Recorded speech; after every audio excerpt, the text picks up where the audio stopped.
This is still the best luxury car ever made. It just really can't be beat. I'll include a link to the Mercedes and Draper's website in the description down below. Also include a link to my car buying guide. Let's get into it.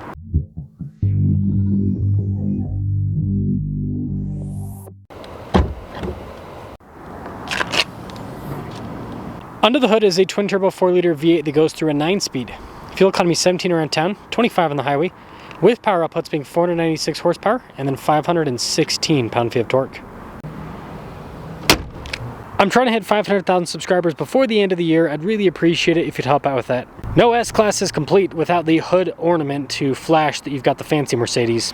We also have a really cool looking headlight design, not too crazy in today's modern world, but still elegant. And that's kind of the whole front end. It's not super flashy, but you can tell that this is something nice, other than the sensors there in the front. They kind of break up the illusion a little bit.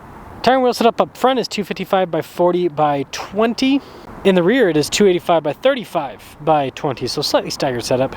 And you'll notice with the wheels, you've got the silver trim there with a little bit of metallic gray, the AMG style wheels to be specific. And you'll see more silver on stuff like the door handles and then the trim there at the bottom. So it creates a nice contrast between the silver and the rest of the elements here on the car. When it comes to key fob features, we've got our lock and unlock function, Mercedes logo there for the lock function, the opening for the trunk, and it kind of has a nice weighted feel to it. Now when it comes to storage space, this is a sedan, so not a super large opening, but plenty of space in the trunk.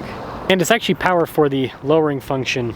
Very fancy looking taillights. You can see the chrome strip that goes across too, and then of course our S580 badge. And that will cap things off for the exterior of this S580.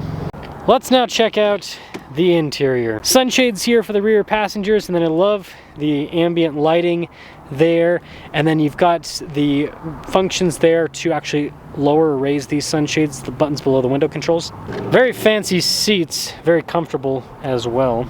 Of course, tons of space here on the back. We have a little storage pocket there, some vents here in the rear with a nice finish around them. Kind of got this little center console going on, and we even have our own sunroof in the back, which is another nice luxury feature. But let's now pop up front. Blind spot monitoring with the mirrors, and then you've got that same two-tone design with the front door panels what you had in the back. Got your controls to adjust the seats, heated and cooled massaging seats for the driver and passenger. Also have memory seat functionality. Mirrors also power fold in, and I think it's funny they put the controls to the lights here on the door panel. Pillow headrest, that's really nice. Again, nice perforated trim all down the center too. And start it up. Now this has the black trim on the outside and then the white on the center. Kind of a cool two-tone material use and then also coloration. Tons of practical controls in the steering wheel, including volume, voice command controls, controls for the center infotainment system, paddle shifters on the back, adaptive cruise control, controls for the center stack. Kind of overwhelming in a sense, and it even has a column shifter.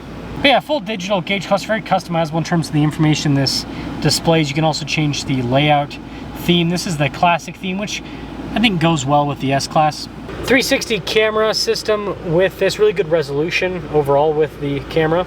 And then as for the rest of the infotainment system, it's a really good unit. Again, it can feel somewhat overwhelming. I think it's with every single luxury car because they just offer so many features. But it's very quick to respond. The climate controls are integrated at the bottom section there. And they do have some kind of physical-ish controls for like the volume, a little slider for that. Your drive mode select as well. I love how it just says dynamic instead of drive mode.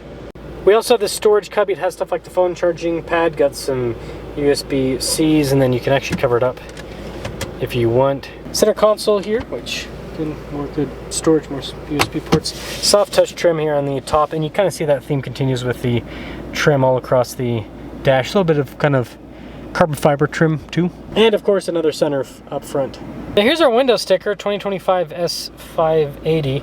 139,780 after all the options on this particular one. Let's see how this S-Class performs. Oh, S-Class.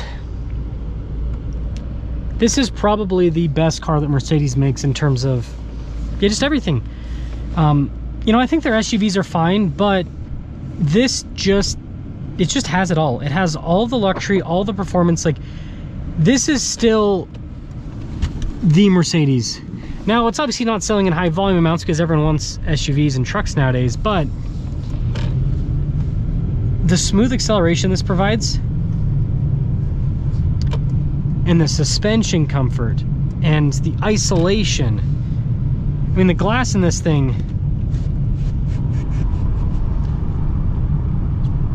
pretty thick. Pretty thick. Funny enough, a Jeep Wrangler has glass as thick as this now because they're trying to make it so it's not so noisy. But gosh, it's so comfortable. It's quiet. It really does isolate you from not everything, but lots of stuff in the road. The only vehicle that I can currently think of that's not hundreds of thousands of dollars, like a Rolls-Royce, that isolates you as well as this is actually the Lexus LX. That actually does a really good job in terms of the isolation. It's got tons and tons of just thick glass and thick materials. Yeah, just over bumps, everything. Like, it's so comfortable.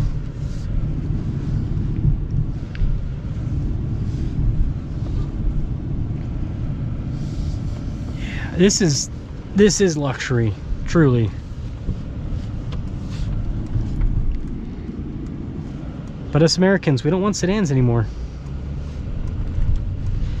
And I've driven the, you know, GLS and the GLS Maybach even, and they just don't provide the same level of luxury that the S-Class provides.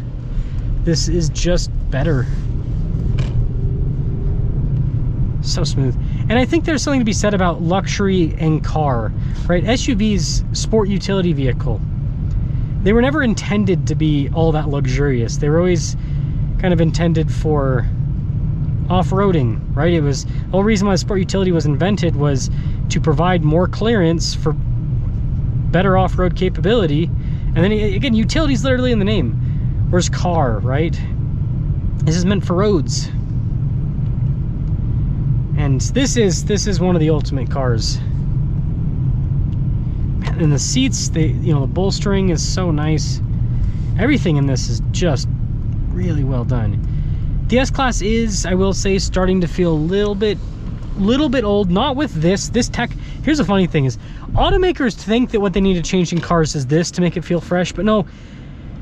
What's starting to feel a little bit old on this is some of the handling characteristics and this noise insulation. Like, other manufacturers are now using thicker glass. They're using more sound deadening in the doors. There's little things that have changed with cars to make them even quieter, even more isolating. Suspension, right? Lexus is a good example. They've fine-tuned their hydraulic suspension system. This has air ride. Hydraulic suspension is superior to air ride. It lets you adjust the height of a car without losing any of the travel, and so you get comfort whether you're high or whether you're low with the suspension. So there's just things that Mercedes could do to, I guess you could say, tighten things up with the S-Class. But you know, we'll probably get more screen, because that's what automakers think they need to add to make a car more modern. But reality, this is enough. This is more than adequate. As long as you have Apple CarPlay or Android Auto with the center screen, like, you're good.